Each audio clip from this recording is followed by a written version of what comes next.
파이터 두 번째 순서 시작하겠습니다. 대북 특사단이 1박 2일의 방북 일정을 모두 마치고 어제 돌아왔죠. 예상 밖의 정말 엄청난 성과를 가지고 돌아왔는데요. 이 내용 정의당 김종대 의원 모시고 자세한 말씀 좀 나눠보겠습니다. 의원님 어서 오십시오. 네, 안녕하세요. 예, 엄청나요. 좀 간밤에 네. 이게 꿈인가 생신가 싶을 정도로. 그렇죠. 예, 그리고 문재인 정부가 참 복이 많구나. 집권 초에 이렇게 좋은 기회가 온 건 처음인 것 같아요. 그러니까요. 대법은 집권 중후반기 맞습니다. 가서야 그랬는데, 네. 이렇게 극적으로 천운을 맞이하는구나. 네. 그런 점에서 문재인 정부와 대한민국이 구군이 있다.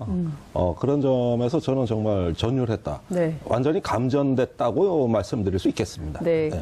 감전된 한 분이 또 있어서 저희가 네. 한번 전화로 연결해서 함께 말씀을 좀 그분이 듣고. 툭 하면 감전되시는 분.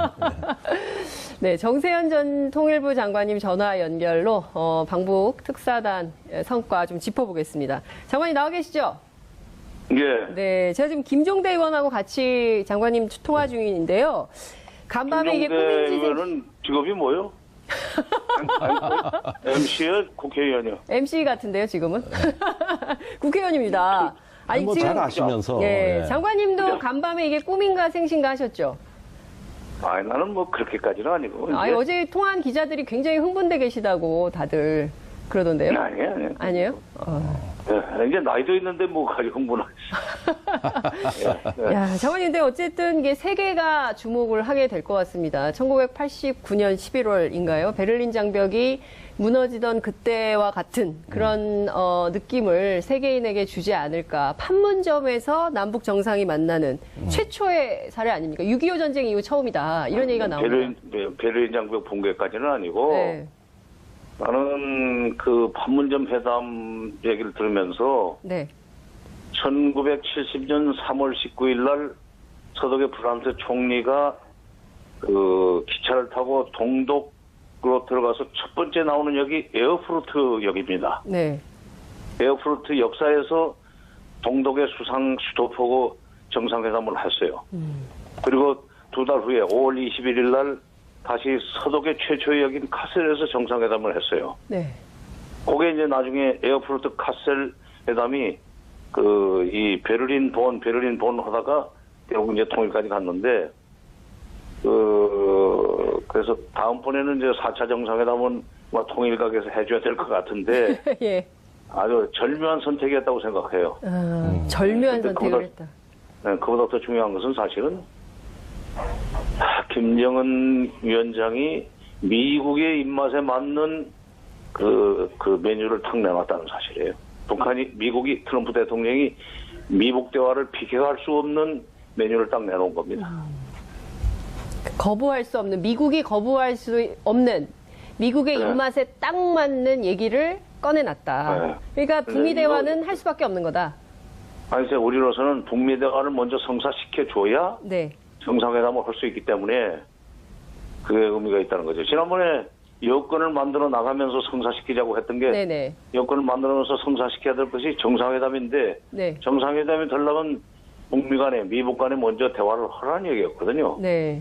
근데 그럴 수 있는 이 카드를 지금 이번에 김정일 위원장이 정의용 서훈 특사단한테 내놓은 거예요. 네. 그 4월 말에 이제 열릴 예정인데요. 그럼 그 전에 북미 대화가 있을 거다. 이렇게 보시는 거죠? 그거 언제쯤 될까요? 장관님 어떻게 예상하세요? 그 날짜까지 맞추면 내가 무슨 뭐 토적 비결도 아닌데. 제가 보기엔 그 정도는 맞추실 걸로. 아니. 예, 가장 잘 맞추신 분이죠. 네. 4월 중순쯤에서는 그게 돼야 우리가 정상회담을 그래도 국민적 지지와 그 기대 속에 열 수 있지 않겠는가 하는 생각이 들어요. 그리고 이번에 정의용 실장이 그 서훈 원장하고 같이 가가지고 트럼프 대통령한테 내놓을 카드가 있는 것처럼 얘기하지 않았어요? 네네, 맞습니다. 미리 공개하기는 곤란한 것이 있는 것처럼 얘기했는데 네. 그 정도까지 이렇게 운을 띄우는 거 보면은 확실하게 그 북미 대화를 성사시킬 수 있는 내용인 것 같고. 뭘까요, 장관님? 어떤 거라고 생각하세요?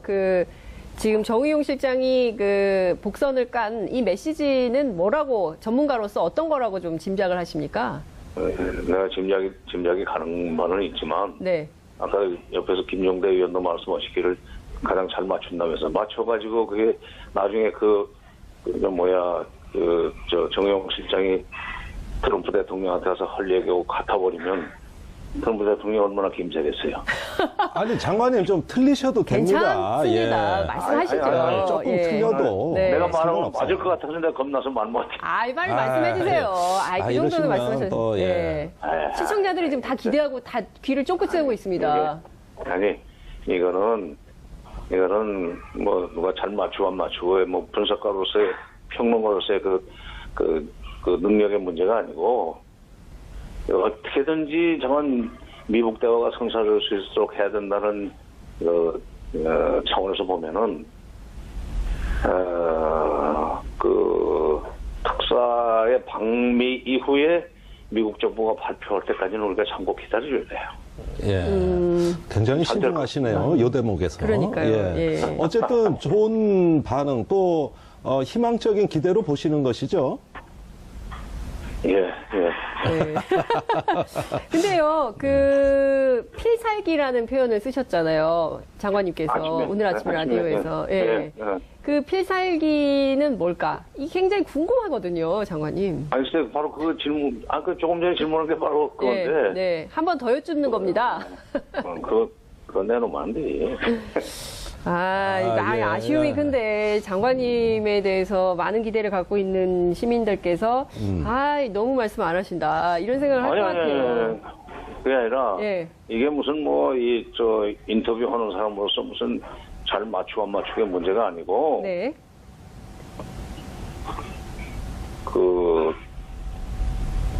어떻게든지 미국 대화를 성사시키고 싶은 사람의 입장에서 볼 때 네. 그건 미리 얘기하면 안 된다. 그리고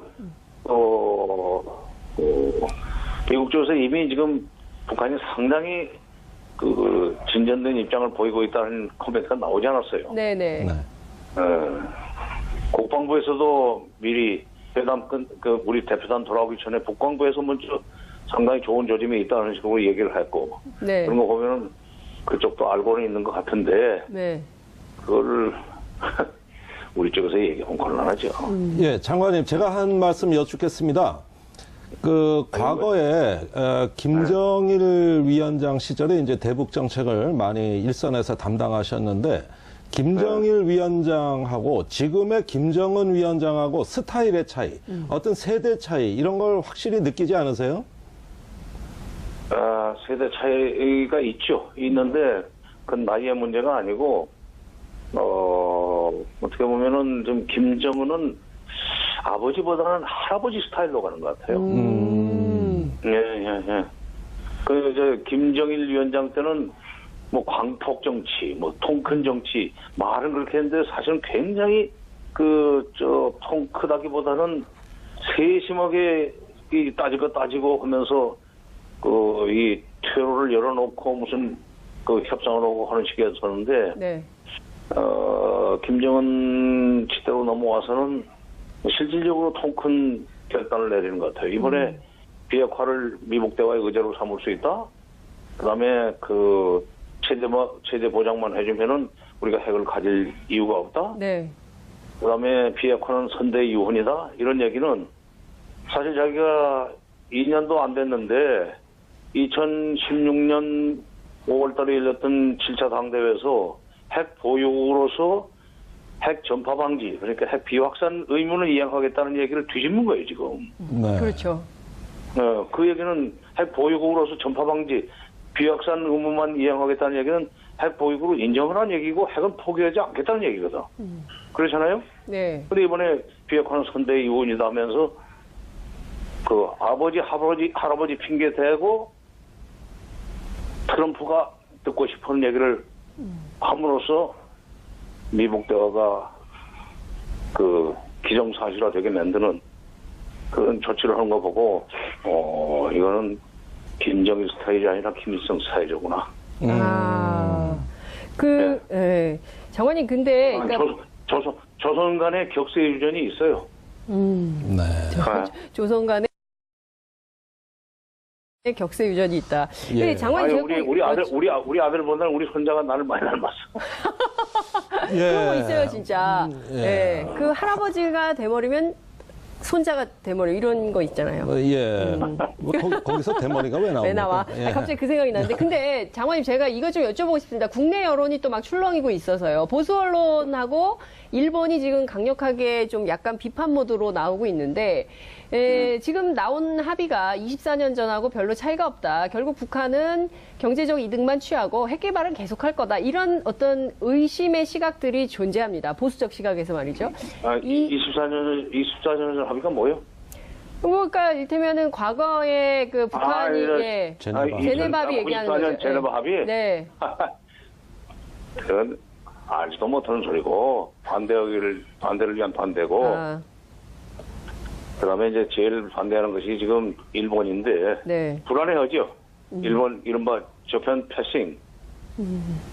근데 지금 아베 일본은 한반도의 불안 상황이 더 심화돼 가지고 저희 자유대 해 출병을 가능케 하는 헌법 개정 이것을 하고 싶기 때문에 이게 지금 남북 관계가 안정적으로 풀려나가고 미국 간의 대화가 되면서 북핵 문제가 풀려나가는 그 상황이 지금 매우 좀 걱정스러운 거예요.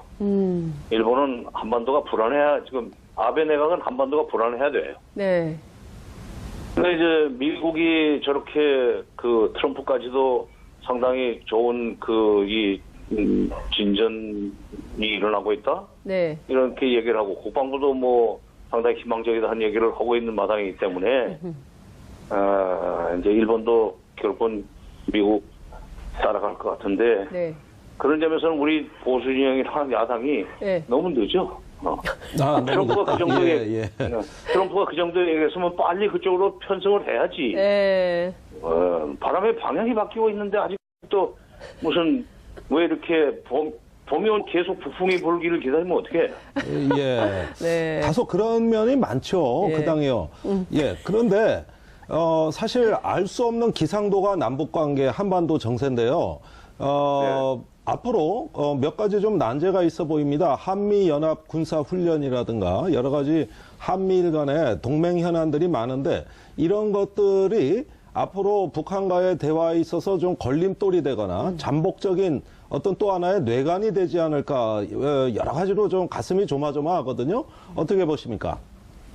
아니 한미연합훈련이 예전의 수준만 되면 예전의 수준으로 되는 건 이해하겠다는 얘기는 예. 앞으로 한미연합훈련을 핑계대고 무슨 핵실험이나 미사일 발사를 안 하겠다는 얘기 아니에요. 예.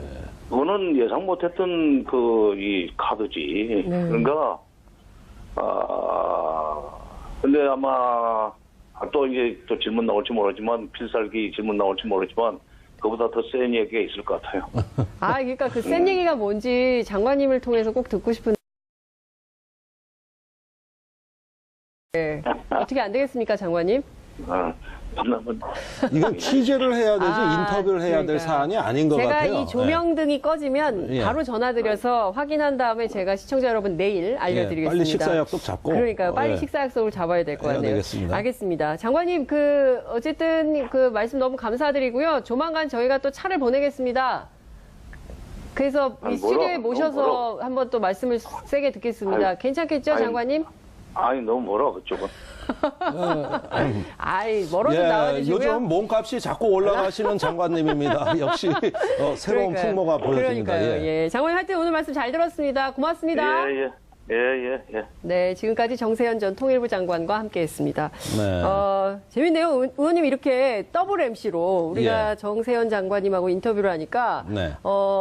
우리 김도영 PD가 전문가 셋이 하는 이런 컨셉 괜찮다, 마음에 든다. 네. 이렇게 같이 네. 토크를 해도 네. 저하고는 죽이 잘 맞는 분이거든요. 그리고 정세현 장관님이 네. 본인의 목소리에 굉장한 과신을 갖고 있어요. 아, 내가 그래요? 얘기하면은 전달력이 좋다, 카리스마가 좋다 있다. 이렇게 네. 스스로 생각을 하고 계시기 때문에 네, 예, 그런 거에 이제 제가 좋은 그 반주가 됩니다. 예, 목소리 컬러가 예. 그럴 수 있겠죠. 두 분이 예, 잘 그렇죠. 맞출 수 있을 것 같은데 예. 어쨌든 의원님은 그럼 뭐라고 생각하십니까? 이 필살기. 정세현 장관님 말씀 안 하시는데 거의 제가 보기에는 전문가 중에 전문가. 예, 상위권 전문가. 예. 근데 작년, 재작년 예측이 예. 하도 많이 틀려서 예. 제가 괜찮아요. 분석한 건 안 예. 맞는다는 걸 전제로 네. 많이 말씀드립니다. 아니 어제 근데 김준영 교수님도 나와서 다 틀릴 거라고 그러면서 얘기했는데 거의 맞았어요. 예, 그런데 김준영 교수님도 낮에 정의당 간담회에서는 네. 이 정도 예상은 못 하셨어요. 굉장히 보수적으로 보시더라고요. 예. 맞습니다. 근데 이렇게 근데 됐으면 좋겠어요. 뭐 이런 식의. 그런데 김준영 교수 같은 경우는 미국에 자주 다녔거든요. 그렇죠. 예. 문재인 정부의 정책기획 자문위원을 그렇습니다. 하면서 대미 네. 접촉 통로였어요. 네. 그런데도 요직엔 발탁 못했어요. 그렇지만 아이. 주변에 예. 이 뉴스 공장이라고 볼 수 있습니다. 네.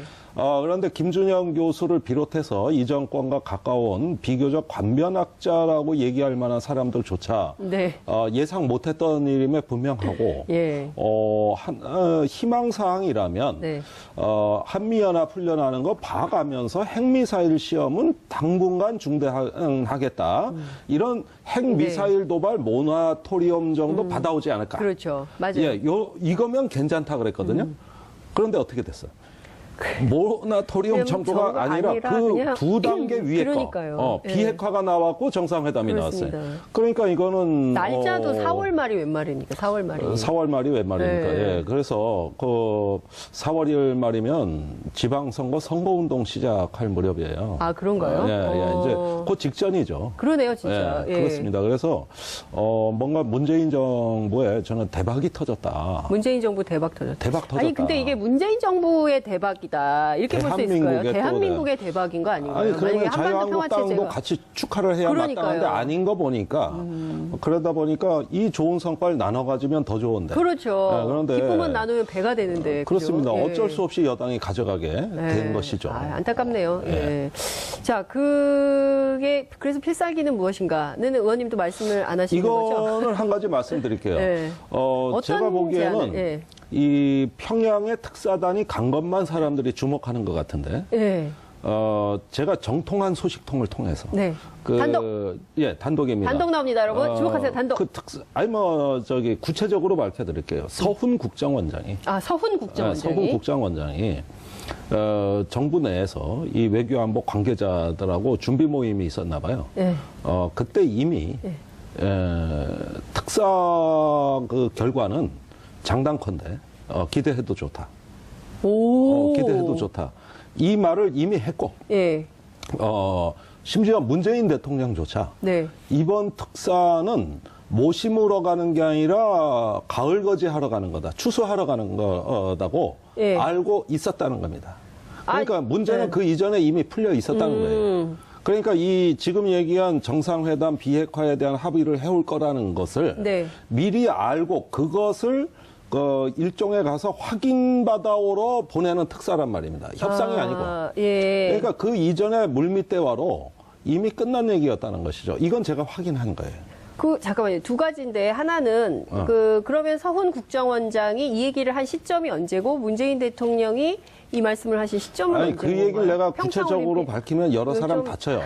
그런데 여러 사람- 올라가기 직전이라고만 말씀드릴게요. 올라가기 직전에. 예, 평양에 가기 직전에. 이 워딩은 처음 나오는 것 같아요. 문재인 대통령이 모심으러 가는 게 아니라 우리는 추수하러 가는 거다. 요 얘기는 내가 한 거고. 요 얘기. 그런 맥락으로 얘기했다. 그러니까 이 맥락으로 얘기한 거다. 그래서 예. 정확한 워딩은 아니고. 특사단은 반드시 결과를 가져온다. 이것을 북에 가는 특사뿐만 아니라 문재인 대통령도 알고 네. 있었다. 요것이 예. 어제 결과를 보고 어찌된 일인가 확인하는 과정에서 예. 제가 얻은 정보입니다. 아, 그렇구나. 김종대 의원님 사이다 의원 벌써 지금 난리 났습니다. 귀에 쏙쏙 들어와요. 지금 판문점에서 정상회담 정말 감격스럽다. 이런 시민들의 예. 응원 메시지가 막 들어오고 있는데요. 예. 어떻습니까, 의원님? 통일로 가는 길일까요? 최소한 이 정도 왔으면 정전협정을 평화협정으로, 네. 북미 수교까지 예. 고. 갈 길이 멉니다. 우리한테는 네. 한때는 통일 또 네. 평화체제 이런 어떤 그 이상적인 이미지를 항상 머릿속에서 단 한시도 네. 우리는 잊어본 적이 없죠. 그러나 과정으로서 보면은 네. 일단은 통일로 가기 전에는 평화 상태, 평화체제 이전에 우선 평화 상태가 중요한 건데 네.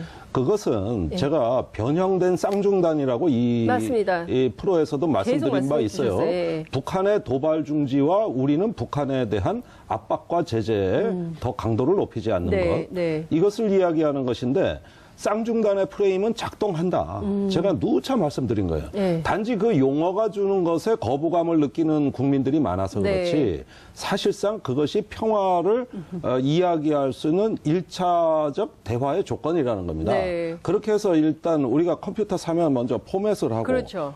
이렇게 그 깔아야지. 네. 버퍼링 과정이라는 게 있는 건데 그게 그거라는 겁니다. 그게 이제 대화를 할 수 있는 여건 조성이라고 일단 말씀드릴 수 있겠고요. 예. 그다음에 비핵화와 평화협정 문제는 네. 또는 북미 수교 문제는 네. 이거는 최고의 어떤 전략적 의제이자 예. 국가의 최고의 통치 행위고 네. 주권의 최정점에서 꼭지점에서 나오는 아젠다들이에요. 그것은 국가의 체질을 완전히 바꾸는 네. 말하자면은 전쟁을 준비하는 국가가 평화 국가로 네. 이렇게 어떤 그 바뀌는 정체성의 대전환을 의미하는 것인데 이건 최종적 결과 내지는 어떤 그 우리의 어떤 마지막 종착역이라고 보시는 게 맞기 때문에 네. 이것을 먼저 그 염두에 두고 접근을 할 때 우리가 앞으로 겪어야 될 수많은 좌절과 또 인내와 어떤 기다림에 이런 어떤 그 시간들을 자칫하면은 망칠 수가 있습니다. 그래서 비핵화와 평화협정에 대한 북미 대화는 네. 상당히 지난한 과정이 될 것이다.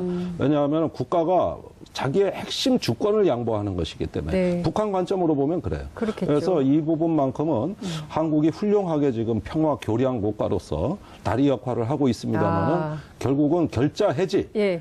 북한과 미국이 최종적으로 풀어야 될 것이니까 예. 이거를 성급하게 풀어서도 안 된다고 생각해요. 예. 그렇게 하면 다 망칠 수가 있어요. 이렇게 서서히 불을 달궈서 예.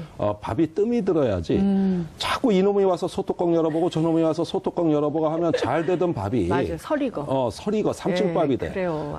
그래서 그걸 해봐서 알아 밥을. 예. 그렇습니다. 그러니까요. 예. 그 저는 이번에 어떤 걸 느꼈냐면요. 평창 올림픽 때 김여정 부부장이 왔잖아요. 그때 네. 이제 파란색 파일 갖고 왔는데 거기 국무위원장 명의로 갖고 왔어요. 네.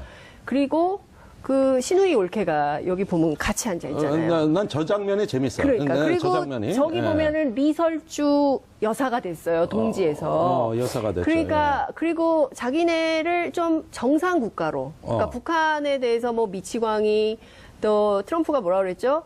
그 로켓맨 막 예, 이렇게 했었는데 예. 아니다. 북한이라는 나라 예. 남북이 동시에 유엔에 가입했던 국가로 우리를 좀 정상 국가로 대접해줘라. 이 메시지가 굉장히 강렬한 것 같아요. 강렬하죠. 예. 그러니까 미국을 향한 메시지죠. 미국이 가족을 중시하는 문화 아니야, 그죠? 아, 패밀리. 예, 그래서 네. 이방카 딸이 네. 백악관 고문을 하고 사위도 하고 그건 좀 이상해. 이래가지고 그렇지 않아요? 우리 조선시대 보면은 왜 왕의 친인척과 훈구 대신들 간에 싸우죠. 밤낮 싸우던데 백악관이 그렇잖아요. 지금 딱 그러네. 예, 그런데 예. 가족을 중시하는 문화이기 때문에 그렇게 큰 흠이 안 되는 거예요. 예, 그러니까 저 사진을 보면은 네. 김정은 국무위원장이 있고 네. 그 옆에 리설주 그렇죠. 여사라고 칭하는 네. 예. 이제 북한의 퍼스트 그렇습니다. 레이더가 있는데 예, 여기가 올케지. 올케지. 그리고 올케 그 하나 건너뛰어 서훈 원장이 있고 그 다음에 그다음에 김여정이 있는데 여기가 신우 아니야. 신우죠, 신우. 그러니까 신우 올케가 이렇게 신우 모여가지고 올케가. 국가의 중대사를 얘기하는 논의하는. 거. 이게 백두 혈통, 이제 백두 패밀리의 어떤 그 가정사인데 네. 그럼에도 불구하고 이런 것들이 그 매력 공세라고 얘기하는 매력 공세? 여인을 통한 온화한 이미지를 네. 가지고 거기서 이제 여성들끼리는 본래 전쟁을 안 하잖아요. 인류 고고학적으로 모계 사회끼리 전쟁을 잘 했다는 안 기록이 하죠. 없어요. 예. 그 평화를 사랑해요. 말로 싸워 주로. 예, 주먹으로 안 싸우고. 남자들은 말로 할 걸 주로 주먹으로 하잖아요. 네. 그래서 이 전쟁은 원래 그 남성적 문화의 산물이죠. 네. 그런데 여성을 통해 가지고 부드러운 포용력, 그다음에 여성들이 대화를 잘하잖아요. 그렇죠. 말 잘해요. 예. 그렇습니다. 그래서 저도 그 문재인 정부가 성공하려면 네. 유능한 여성 로비스트를 대북 전선에 하나 배치하는 건 어떨까 하는 생각을 합니다. 예. 많죠, 이미. 사람이 대북 전선에 굉장히 많은데 어쨌든 정의당 당원 따님도 전선에 있어요? 그러니까 제가 정의당 소속인데 네. 정의당이 문재인 정부의 최대 비선 라인이죠. 따님을 확보하고 있습니다. 비선 라인이야. 예. 자, 어쨌든 이런 것 같아요. 그러니까 경우에 따라서는, 이러다 어느 날 보니까 갑자기 우리한테 통일이 왔다. 이렇게 생각할 수도 있고, 경우에 따라서는 우리가 같은 민족이고, 같은 말을 쓰지만 두 개의 나라가 서로 같이 사는, 그러니까 네. 평화로 공존하는 시스템, 네. 이런 정도로 갈 수도 있지 않을까. 자꾸 이렇게 최근에 정치권에도 비슷한 논의가 있습니다. 네. 두 당이 교섭단체를 만들어서 한 지붕 두 가족. 그러니까 지금 정의당하고 일국가 이체제. 정의당하고 민주평화당 그렇게 하기로 했잖아요. 지금 그래서 공동 저는 교섭단체 유사한 대화가 두 개 열리고 있다고 제가 유사한 대화. 당에서 얘기한 적이 있어요. 네. 그런데 한 국가의 두 체제, 한 지붕 두 가족 이런 형태의 공존의 질서, 네. 또 평화를 향한 어떤 그 번영의 어떤 제도화 네. 이런 것들이 과연 가능하냐? 그런데 우리가 이제 냉전 시대 그 고정관념은 체제가 다른 두 국가 또는 두 체제는 네. 반드시 충돌할 수밖에 없다는 이런 비관론에서 네. 역사를 조망해 왔고 그것이 마음에 사고에 습관화돼 있잖아요. 그런데 남북이 현실적으로 공존할 수 있는 새 질서는 사실은 두 체제 한 국가 내지는 국가 연합, 더 나아가 궁극적인 통일로 나아가는 것입니다. 그리고 네. 지금 상황에서는 통일은 되지 않았으나 네. 통일이 된 것이나 다름없는 사실상의 통일 상태로서의 교류 협력 지향. 그렇죠. 이런 것들이 이제 군데군데 콘텐츠로 뿌려져야 되는 겁니다. 이게 콘텐츠로. 뿌려지는 것이죠. 예. 그런데 지금은 그런 문제보다도 정치 군사, 즉 핵 문제가 워낙 차지하는 비중이 크기 때문에 네. 제 생각에는 이 깔딱고개는 넘고 보자. 네. 그런 차원에서는 이 비핵화 문제가 북미 간에 남북한 간에 다자 간에 의제화되는 것, 테이블 위로만 네. 올려오면 이젠 대화에 안 나올 명분이 없단 말이에요. 네. 그때 바로 평양은 서울을 통해서 워싱턴으로 간다. 즉 대한민국이라는 다리를 건너서 네. 교량. 북한은 네. 세계 속으로 나온다.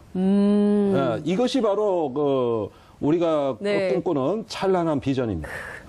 그 얘기만 들어도 어떤 건지 그림이 딱 그려지면서 이게 빛의 속도로 빠르게 쫙 갈 수도 있겠다라는 생각이 좀 드는데요. 네. 의원님 출연하시니까 확실히 댓글이 엄청 쏟아지는데 네. 금강산 여행 넘어 평양 여행도 가고 싶다. 그리고 또 이건 문재인 정부 얘기하시는 것 같은데 운도 실력이 있는 자에게 오는 법입니다. 그리고 평양 여행 올해 안에 가능하게 김종대 의원을 국방장관으로. 많이 듣던 말이죠. 네. 마음에 그러나 안 드세요? 되고 있어요. 그러면 안 되고 있어요. 그런데 저는 이렇게 생각합니다. 네. 이 평양의 특사단이 갔다 와서 이제 네. 발표한 예. 이걸 통해서 바로 그 순간 네. 우리의 시대 정신이 바뀌었다. 그러니까 핵 문제가 우리의 머리를 짓누르고 머리에 핵을 이고 살아야 되나? 이랬을 때 우리의 평화 개념은 지키는 평화였습니다. 그렇죠.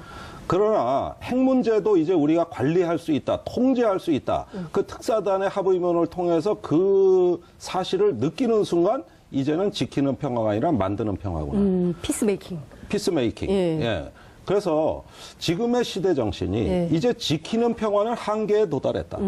아무리 한미 군사 연습하고 전략 자산 갖다 놓고 사드도 갖다 놓고 무슨 전술핵도 갖다 놓고 핵잠수함 갖다 놓고 항공모함 3대씩 와 있고 이런다고 평화가 지켜졌느냐? 네. 소극적으로는 지켜졌습니다. 그러나 적극적으로는 지켜지지가 않았어요. 적극적으로. 그러니까 지키는 평화의 임계 상황을 네. 전 국민이 체험하면서 이제 출구는 만드는 평화다. 만드는 평화다. 네, 이렇게 된 것이죠. 그래서 해밍웨이가 얘기했습니다. 평화란 무엇인가? 깨지기 쉬운 유리그릇이다. 만드는 과정도 어렵지만 네. 자칫 잘못 관리를 다루면 예. 그냥 깨져버리는 깨져버리는. 유리그릇이다. 이랬거든요. 예. 그런 만큼 만든다고 했을 때 예. 우리가 갈등을 창조적이고 평화적 방식으로 해결할 수 있는 높은 역량과 네. 뛰어난 통찰력, 그다음에 굳은 신념과 비전이 필요합니다. 저는 문재인 정부가 지금 혁신할 때라고 봅니다. 네. 외교안보 진영의 전략가들을 더 보강하고 우리가 4대 강국을 견인할 수 있는 네. 그런 어떤 그 진영을 잘 갖춰서 운전사론도 그만 주장해라. 운전자로. 아니 네. 해외 여행 가면 운전만 해주면은 재미가 없어요. 네. 사진도 찍어주고 가이드? 설명도 하고 네. 그러면서 식당도 잘 모시고 가는 네. 종합 그래서, 마스터 플랜. 종합적인 운전자를 넘어서 종합적인 종합적인 가이드로 간다. 예. 안내자, 촉진자, 네. 즉 영어로 퍼실리에이터가 된다. 퍼실리에이터. 퍼실리에이터가 된다. 퍼실리에이터라고 그런데 발음하기도 참 이제는 어려워. 운전자론에도 나는 만족 못해. 알겠습니다. 예, 운전만 잘해 뭐 할 거야. 더 올라가자. 재밌는 것까지 해줘야 네. 된다 이거예요. 알겠습니다. 지난주에 저희가 아주 그 궁금증이 그 최고조에 오른 가운데 방송이 끝났습니다. 네. 그래서 많은 분들께서 궁금해하고 있습니다.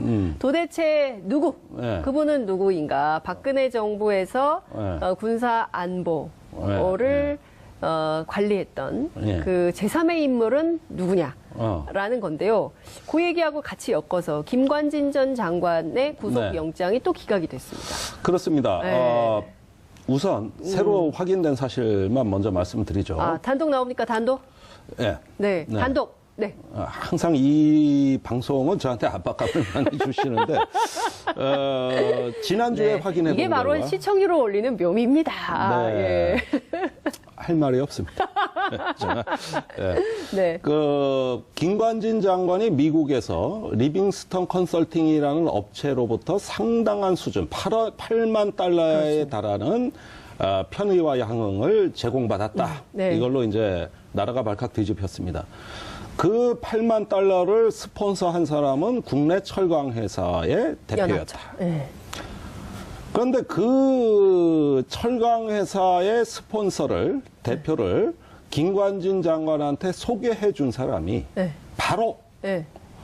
그 김관진 장관을 통해서 군공사를 수시로 수주하고 네. 건설 브로커 노릇을 했던 이모 씨였다. 네. 이 이모 씨를 박근혜 정부 초기에 장경옥 기무사령관이 건드렸어요. 건드렸다는 게 뭔가요? 김관진 장관 백을 믿고 건설 브로커가 설치고 있고 군공사를 수주해서 특혜를 받고 있다고 청와대 보고서를 썼다가 네. 이 보고서가 김관진 장관한테 들어가서. 입수되는 바람에 김관진 장관이 기무사령관을 칩니다. 친민. 그렇죠. 그때 문제에 등장하는 인물이 이모 씨인데 이모 씨. 이 이모 씨가 바로 철강회사를 끌어들여서 김관진 네. 장관을 스폰하게 만든 당사자가 브로커. 이겁니다. 네. 예. 당사자예요. 예. 이게 확인이 된 겁니다. 이모 씨의 실명은 뭡니까? 이모 씨라고 여기까지는 나온 것 같은데 지금. 그건 아는데 내가 네. 그분이 이제 조사에 들어갈 때쯤 알려드릴게요. 검찰 조사? 예. 아니 뭐 어디 조사든 경찰이든 검찰이든. 예. 이게 왜 중요하냐면 네. 이런 김관진 장관의 인물 검증에 있어 매우 중요한 대목을 건드렸던 사람은 박근혜 정부에서 무사하지 못했다. 기무사령관도 모가지 날라갔다. 네. 예. 그랬는데 이런 건 뭘 의미하냐면 그 이모 씨가 네. 다름 아니라 육사에서 중령으로 예편한 예비역 장교고 네. 동기생 내에서도 상당한 수준의 예. 이런 선배들을 예우를 하고 또 그러면서 차기의 장관감을 이렇게 미리 보험을 들듯이 예우를 하면서 여러 가지 편의를 제공한 브로커인데 네. 이분이 김관진 장관뿐만 아니라 네. 내가 아는 사성 장군 아주 뭐 이름만 대도 알만한 이런 분들도 스폰서 노릇을 했다. 그러니까 예비역 뭐 하는 사회의 사람입니까? 큰 이 손이다. 사람 예비역 사회 큰 손 이모 큰 씨. 손이다. 예. 이모 씨가. 예. 그래서 김관진 장관은 이 예비역 사회에서 뭐 선배들 용돈도 잘 줘, 어디 또 뭐 해외여행도 네. 시켜줘, 편의도 봐줘, 이런 후배들 신세지는 걸로 자연스럽게 예. 그 모임의 이합집산 질서가 형성이 됐다는 거예요. 네. 그러면 이 이모 씨는 누구와 연결이 돼 있습니까? 현역 군인 예. 또 그 각 군인 공제배, 예. 재향 군인회 예. 등등과 같은 예. 우리나라의 거의 정치 세력화되어 있는 예. 큰 예비역 집단과 연결되어 있습니다. 그다음에 예. 제일 궁금해하시는 게 라키드 문제 아닙니까? 그렇습니다. 라키드 마틴. 예. 박근혜 정부 때 날아다니는 무기는 다 다 럭키드 마틴 거를 썼다는 거죠. 예. 우리나라 당시에 1년 무기 구입비보다 많은 돈을 네. 럭키드 마틴 한 회사가 가져갔다. 그렇죠. 예. 몰아주기. 예, 거의 독점 기업이었다. 예, 예. 그러니까 한국 안보의 거의 모든 것을 다 틀어주고 있는 그런 미국의 1위 방산업체 네. 락히드 마틴인데 세 갈래가 있다고 제가 말씀드렸어요. 분명히 그 F-35에 대해서 아무런 의식도 없던 박근혜 대통령이 네. 어느 날 갑자기 록히드 마틴 제품으로 경도되게 된 예. 요인은 세 갈래를 통해서 있는데 첫째는 정부 라인. 그렇죠. 그거는 척해이글 국방장관, 김관진 당시 국방장관을 예. 통해서 이렇게 이루어지는 예. 이거는 미국의 어떤 그 정치적 압력이 그렇죠. 존재하고 두 번째는 미국의 전직 관리 윌리엄 코헨이라는 전 국방장관을 제가 말씀드린 적이 예. 있어요. 그래서 전 국방장관이 한국에 아는 사람 좀 많겠습니까? 예. 이 사람이 락히드에 직접 고용돼서 우리로 치면 자기가 아예 전관예우 같은 거군요. 로비스트 업체를 만들어서 록히드로부터 용역 수주를 하고 돈을 받고 한국에 와서 자기가 아는 그 정부의 전현직 라인들을 네. 움직여 청와대까지 움직이는 이런 어떤 그 전직 관리 로비스트 업체. 예. 그다음에 리빙스턴 컨설팅이라는 업체는 록히드하고 이전에 거래 관계가 다소 있었던 그렇죠. 업체. 네. 이렇게 이해하시면 되겠고. 네.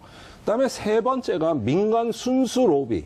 민간 순수로. 저기 또 문고리 권력이나 예. 그 제가 정우성 비서관 정우성 얘기 지난주에 했는데, 하셨죠. 예. 그런 그룹이나 예. 아니면은 대통령의 사적 인맥으로 예. 박근혜 대통령이 직접 예. 무기 구매에 깊숙이 관여하도록 또는 관심을 갖도록 예. 이렇게 이제 유도한 그룹. 네. 이건 순수 민간인데 예. 제가 전에 이걸 좀 밝히기는 어렵다는 얘기를 했는데 네. 사실은 그때 장 기자가 린다 김 회장 아니냐 네. 이렇게 말씀했는데 그건 맞습니다. 린다 그러니까, 김이에요? 예. 근데 이분 감옥 간 나오셨어요. 나왔어요? 네, 나왔습니다. 그러니까 그분이 감옥 가 있을 땐 박근혜 대통령이 청와대에 있었고 네. 박근혜 대통령이 감옥 가니까 이분은 나오신 거지 이제 막교대를 하신 거예요. 형기가 끝나서 나온 물론 거예요. 제목은 달라요. 제목은 전혀 다르죠. 그리고 형기를 예. 맞췄어요. 예. 마약으로 마약이죠. 썼어요. 예. 그런데 예. 이분은 타고난 사업가고 로비스트 아닙니까? 예. 린다기 예. MC가. 예. 그래서 마침 나올 때 박근혜 대통령이 감옥을 갔기 때문에 최근 2년간은 접촉이 없었겠지. 예. 그런데 특검이 예. 최순실 게이트로 한참 특검이 이제 발족해서 수사를 하던 중에 교도소로 예. 린다김을 만나러 갑니다. 아, 그래요? 예. 면회를 했어요, 린다 김을? 면회를 예. 몇 번 신청했는데 린다김이 거절합니다. 아. 조사를 안 받겠다. 예. 진술 못 하겠다고 하면서 예. 묵비권을 행사하죠.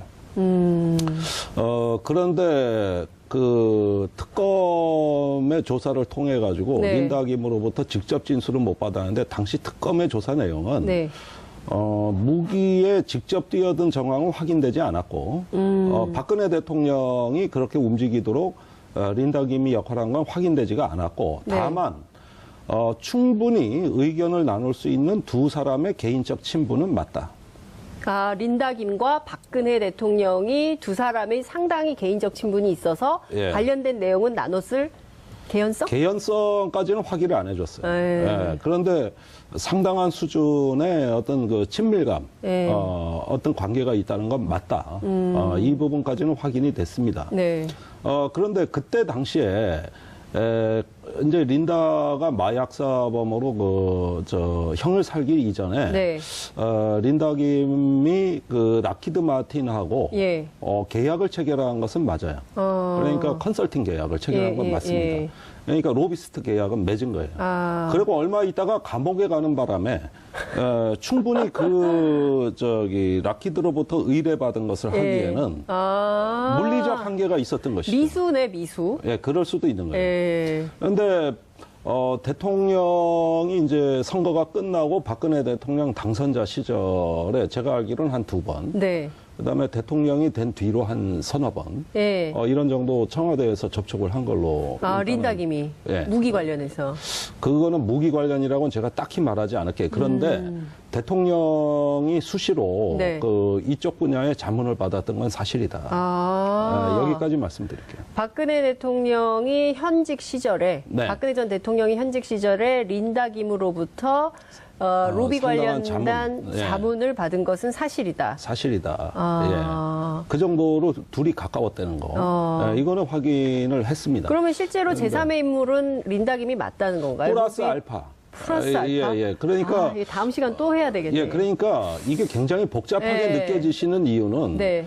이런 큰 사업이 있으면은 다 뛰어들어요. 이 이 원래 사람 저 사람. 당사자가 많습니다. 그런데 제가 알기로는 청와대 한 명의 네. 중요한 비서관, 저번에 제가 정호성 네, 비서관을 예, 얘기했는데 그것이 아닌 다른 예. 제3의 비서관이 또 존재합니다. 그러니까 제3의 비서관이 또 존재. 야. 라키드 무기가 갈 수 있도록 그러니까 예. 보잉사로 F-15가 된 걸 뒤집어서 35로 바뀌었잖아요. 네. 이 과정에서 역할을 한 또 하나의 예. 청와대 비서관이 존재한다는 거예요. 야, 큰일 났다. 지금 15초, 13초 남았는데요, 의원님. 네. 다음 시간에 계속. 연속극도 거의 아니고 드라마 예. 연속극이에요. 다음 연속극도 시간에 아니고, 계속 해야 예. 될 것 같고요. 오늘은 여기까지만 확인을 해서 마무리해야 될 것 같습니다. 말씀 잘 들었습니다. 네, 다음 주에 뵙겠습니다. 네. 굉장히 통 크다기보다는 세심하게 따지고 하면서 이 퇴로를 열어놓고 무슨 협상을 하고 하는 식이었었는데 네. 김정은 시대로 넘어와서는 실질적으로 통 큰 결단을 내리는 것 같아요. 이번에 비핵화를 미국 대화의 의제로 삼을 수 있다. 그다음에 체제 보장만 해주면은 우리가 핵을 가질 이유가 없다. 네. 그다음에 비핵화는 선대 유헌이다. 이런 얘기는 사실 자기가 2년도 안 됐는데 2016년 5월달에 열렸던 7차 당대회에서 핵 보유국으로서 핵 전파 방지, 그러니까 핵 비확산 의무를 이행하겠다는 얘기를 뒤집는 거예요, 지금. 네. 그렇죠. 그 얘기는 핵 보유국으로서 전파 방지, 비확산 의무만 이행하겠다는 얘기는 핵 보유국으로 인정을 한 얘기고 핵은 포기하지 않겠다는 얘기거든. 그렇잖아요? 네. 근데 이번에 비핵화는 선대 유헌이다 하면서 할아버지 핑계 대고 트럼프가 듣고 싶은 얘기를 함으로써 미국 대화가 기정사실화 되게 만드는 그런 조치를 하는 거 보고, 이거는 김정일 스타일이 아니라 김일성 스타일이구나. 예. 장관님, 근데, 그러니까, 조선 간의 격세 유전이 있어요. 네. 조선 간에 격세 유전이 있다. 예. 근데 장관님, 우리 아들보다는 우리 손자가 나를 많이 닮았어. 그런 거 있어요, 진짜. 예. 예. 그 할아버지가 돼버리면 손자가 돼버려 이런 거 있잖아요. 예. 거기서 대머리가 왜 나옵니까? 왜 나와? 예. 갑자기 그 생각이 나는데. 근데 장관님 제가 이거 좀 여쭤보고 싶습니다. 국내 여론이 또 막 출렁이고 있어서요. 보수 언론하고 일본이 지금 강력하게 좀 약간 비판 모드로 나오고 있는데 지금 나온 합의가 24년 전하고 별로 차이가 없다. 결국 북한은 경제적 이득만 취하고 핵 개발은 계속할 거다. 이런 어떤 의심의 시각들이 존재합니다. 보수적 시각에서 말이죠. 24년 전 합의가 뭐예요? 그러니까 이를테면은 과거에 그 북한이 제네바 합의 얘기하는 거죠. 94년 제네바 합의? 네. 그건 알지도 못하는 소리고 반대를 위한 반대고 그다음에 이제 제일 반대하는 것이 지금 일본인데 네. 불안해하죠. 일본 이른바 저편 패싱. 근데 좀 아베 파이터 두 번째 순서 시작하겠습니다. 대북 특사단이 1박 2일의 방북 일정을 모두 마치고 어제 돌아왔죠. 예상 밖의 정말 엄청난 성과를 가지고 돌아왔는데요. 이 내용 정의당 김종대 의원 모시고 자세한 말씀 좀 나눠보겠습니다. 의원님 어서 오십시오. 네, 안녕하세요. 네, 엄청나요. 전 간밤에 네. 이게 꿈인가 생신가 싶을 정도로. 그렇죠. 예, 그리고 문재인 정부가 참 복이 많구나. 집권 초에 이렇게 좋은 기회가 온 건 처음인 것 같아요. 그러니까요. 대부분 집권 중후반기 맞습니다. 가서야 그랬는데, 네. 이렇게 극적으로 천운을 맞이하는구나. 네. 그런 점에서 문재인 정부와 대한민국이 국군이 있다. 그런 점에서 저는 정말 전율했다. 네. 완전히 감전됐다고 말씀드릴 수 있겠습니다. 네. 예. 감전된 한 분이 또 있어서 저희가 네. 한번 전화로 연결해서 함께 말씀을 좀 그분이 듣고. 툭하면 감전되시는 분. 네, 정세현 전 통일부 장관님 전화 연결로 방북 특사단 성과 좀 짚어보겠습니다. 장관님 나와 계시죠? 예. 네, 제가 지금 김종대 의원하고 같이 장관님 통화 중인데요. 간밤에 이게 김종대 꿈인지 의원은 직업이 뭐요? MC요? 국회의원이요? MC 같은데요, 지금은? 국회의원입니다. 아니, 뭐 잘 아시면서. 예, 예. 장관님도 간밤에 이게 꿈인가 생신가 하셨죠? 아니, 나는 뭐 그렇게까지는 아니고. 아니, 어제 통화한 기자들이 굉장히 흥분돼 계시다고 다들 그러던데요? 아니에요. 아니에요? 예, 이제 나이도 있는데 뭐 가지 흥분하지. 예, 예. 야, 장관님, 근데 어쨌든 이게 세계가 주목을 하게 될 것 같습니다. 1989년 11월인가요? 베를린 장벽이 무너지던 그때와 같은 그런 느낌을 세계인에게 주지 않을까. 판문점에서 남북 정상이 만나는 최초의 사례 아닙니까? 6.25 전쟁 이후 처음이다. 이런 얘기가 나옵니다. 베를린 장벽 붕괴까지는 아니고 네. 나는 그 판문점 회담 얘기를 들으면서 네. 1970년 3월 19일 날 서독의 프랑스 총리가 그 기차를 타고 동독으로 들어가서 첫 번째 나오는 역이 에어프루트 역입니다. 네. 에어프루트 역사에서 동독의 수상 수도포고 정상회담을 했어요. 그리고 두 달 후에 5월 21일 날 다시 서독의 최초의 역인 카셀에서 정상회담을 했어요. 네. 그게 이제 나중에 에어프루트 카셀 회담이 이 베를린 본 하다가 결국 이제 통일까지 갔는데, 그래서 다음번에는 이제 4차 정상회담은 뭐 통일각에서 해줘야 될 것 같은데, 예. 아주 절묘한 선택이었다고 생각해요. 이거는 뭐 누가 잘 맞추고 안 맞추고 뭐 분석가로서의 평론가로서의 그 능력의 문제가 아니고 어떻게든지 정말 미국 대화가 성사될 수 있도록 해야 된다는 차원에서 보면은 그 특사의 방미 이후에 미국 정부가 발표할 때까지는 우리가 참고 기다려줘야 돼요. 예. 굉장히 신중하시네요. 이 대목에서. 그러니까요. 예. 어쨌든 좋은 반응 또 희망적인 기대로 보시는 것이죠. 예. 네. 근데요, 그 필살기라는 표현을 쓰셨잖아요, 장관님께서 오늘 아침 라디오에서. 예. 그 필살기는 뭘까? 이게 굉장히 궁금하거든요, 장관님. 아니, 글쎄, 바로 그 질문, 조금 전에 질문한 게 바로 그건데. 네. 한 번 더 여쭙는 겁니다. 그거 내놓으면 안 돼. 이거 아쉬움이 큰데 장관님에 대해서 많은 기대를 갖고 있는 시민들께서 너무 말씀 안 하신다 이런 생각을 할 것 같아요. 그게 아니라 예. 이게 무슨 인터뷰하는 사람으로서 무슨 잘 맞추고 안 맞추게 문제가 아니고 네.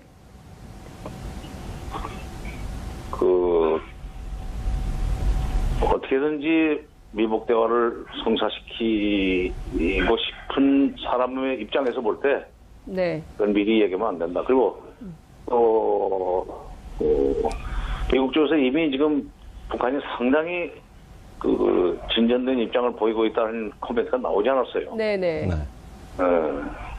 국방부에서도 미리 회담 우리 대표단 돌아오기 전에 국방부에서 먼저 상당히 좋은 조짐이 있다는 식으로 얘기를 했고 네. 그런 거 보면은 그쪽도 알고는 있는 것 같은데 네. 그거를 우리 쪽에서 얘기하면 곤란하죠. 예, 장관님 제가 한 말씀 여쭙겠습니다. 과거에 김정일 위원장 시절에 이제 대북 정책을 많이 일선에서 담당하셨는데 김정일 위원장하고 지금의 김정은 위원장하고 스타일의 차이, 어떤 세대 차이 이런 걸 확실히 느끼지 않으세요? 세대 차이가 있는데 그건 나이의 문제가 아니고 어떻게 보면은 좀 김정은은 아버지보다는 할아버지 스타일로 가는 것 같아요. 예. 김정일 위원장 때는 뭐 광폭 정치, 뭐 통큰 정치, 말은 그렇게 했는데 사실 일본은 한반도의 불안 상황이 더 심화돼가지고 저희 자유대 해외 출병을 가능케 하는 헌법 개정 이것을 하고 싶기 때문에 이게 좀 남북 관계가 안정적으로 풀려나가고 미국 간의 대화가 되면서 북핵 문제가 풀려나가는 그 상황이 좀 매우 좀 걱정스러운 거예요. 일본은 한반도가 불안해야 지금 아베 내각은 한반도가 불안해야 돼요. 네. 근데 이제 미국이 저렇게 그 트럼프까지도 상당히 좋은 진전이 일어나고 있다? 네. 이렇게 얘기를 하고 국방부도 뭐 상당히 희망적이다는 얘기를 하고 있는 마당이기 때문에 이제 일본도 결국은 미국 따라갈 것 같은데 네. 그런 점에서는 우리 보수 진영이나 야당이 네. 너무 늦어. 너무 트럼프가 그 늦다. 정도에 예, 예. 트럼프가 그 정도에 얘기했으면 빨리 그쪽으로 편성을 해야지. 네. 바람의 방향이 바뀌고 있는데 아직도 무슨 왜 이렇게 봄이 계속 북풍이 불기를 기다리면 어떡해? 예. 네. 다소 그런 면이 많죠. 예. 그 당이요. 예. 그런데, 사실 알 수 없는 기상도가 남북관계 한반도 정세인데요. 앞으로 몇 가지 좀 난제가 있어 보입니다. 한미연합 군사훈련이라든가 여러 가지 한미일 간의 동맹 현안들이 많은데 이런 것들이 앞으로 북한과의 대화에 있어서 좀 걸림돌이 되거나 잠복적인 어떤 또 하나의 뇌관이 되지 않을까 여러 가지로 좀 가슴이 조마조마하거든요. 어떻게 보십니까? 아니 한미연합훈련이 예전의 수준만 되면 예전의 수준으로 되는 건 이해하겠다는 얘기는 예. 앞으로 한미연합훈련을 핑계대고 무슨 핵실험이나 미사일 발사를 안 하겠다는 얘기 아니에요. 예. 그거는 예상 못했던 이 카드지. 그러니까 근데 아마 또 이제 또 질문 나올지 모르지만 필살기 질문 나올지 모르지만 그보다 더 센 얘기가 있을 것 같아요. 그러니까 그 센 얘기가 뭔지 장관님을 통해서 꼭 듣고 싶은데 네. 어떻게 안 되겠습니까, 장관님? 이건 취재를 해야 되지 인터뷰를 해야 될 그러니까요. 사안이 아닌 것 같아요. 제가 이 조명등이 꺼지면 예. 바로 전화드려서 확인한 다음에 제가 시청자 여러분 내일 알려드리겠습니다. 빨리 식사 약속 잡고. 그러니까 빨리 예. 식사 약속을 잡아야 될 것 해야 같네요. 되겠습니다. 알겠습니다. 장관님 어쨌든 말씀 너무 감사드리고요. 조만간 저희가 또 차를 보내겠습니다. 그래서 이 스튜디오에 모셔서 한번 또 말씀을 세게 듣겠습니다. 괜찮겠죠, 장관님? 절묘한 선택을 했다. 네, 그보다 더 중요한 것은 사실은 김정은 위원장이 미국의 입맛에 맞는 그 메뉴를 탁 내놨다는 사실이에요. 미국이 트럼프 대통령이 미국 대화를 비켜갈 수 없는 메뉴를 딱 내놓은 겁니다. 거부할 수 없는, 미국이 거부할 수 없는 미국의 네. 입맛에 딱 맞는 얘기를 꺼내놨다. 네. 그러니까 북미 네, 대화는 할 수밖에 없는 거다. 아니, 우리로서는 북미 대화를 먼저 성사시켜줘야 네. 정상회담을 할 수 있기 때문에 그게 의미가 있다는 거죠. 지난번에 여건을 만들어 나가면서 성사시키자고 했던 게 네네. 여건을 만들어서 성사시켜야 될 것이 정상회담인데 네. 정상회담이 되려면 북미 간에 미국 간에 먼저 대화를 하라는 얘기였거든요. 네. 근데 그럴 수 있는 이 카드를 지금 이번에 김정일 위원장이 정의용 서훈 특사단한테 내놓은 거예요. 네. 그 4월 말에 이제 열릴 예정인데요. 그럼 그 전에 북미 대화가 있을 거다. 이렇게 보시는 거죠? 그거 언제쯤 될까요? 장관님 어떻게 예상하세요? 그 날짜까지 맞추면 내가 무슨 토적 비결도 아닌데. 제가 보기엔 그 정도는 맞추실 걸로. 아니. 예, 가장 잘 맞추신 분이죠. 네. 4월 중순쯤에서는 그게 돼야 우리가 정상회담을 그래서 국민적 지지와 그 기대 속에 열 수 있지 않겠는가 하는 생각이 들어요. 그리고 이번에 정의용 실장이 그 서훈 원장하고 같이 가가지고 트럼프 대통령한테 내놓을 카드가 있는 것처럼 얘기하지 않았어요? 네네, 맞습니다. 미리 공개하기는 곤란한 것이 있는 것처럼 얘기했는데 네. 그 정도까지 이렇게 운을 띄우는 거 보면은 확실하게 그 북미 대화를 성사시킬 수 있는 내용인 것 같고. 뭘까요, 장관님? 어떤 거라고 생각하세요? 지금 정의용 실장이 복선을 깐 이 메시지는 뭐라고 전문가로서 어떤 거라고 좀 짐작을 하십니까? 내가 짐작이 가는 바는 있지만. 네. 아까 옆에서 김용대 의원도 말씀하시기를 가장 잘 맞춘다면서 맞춰가지고 그게 나중에 정의용 실장이 트럼프 대통령한테 와서 할 얘기하고 같아버리면 트럼프 대통령이 얼마나 김새겠어요. 아니, 장관님 좀 틀리셔도 됩니다. 괜찮습니다. 예. 말씀하시죠. 아니, 조금 예. 틀려도. 네. 내가 말하면 상관없어요. 맞을 것 같아서 내가 겁나서 말 못해. 빨리 말씀해 주세요. 그 정도는 이러시면 말씀하셔도. 또, 예. 시청자들이 지금 다 기대하고 다 귀를 쫑긋 세우고 있습니다. 아니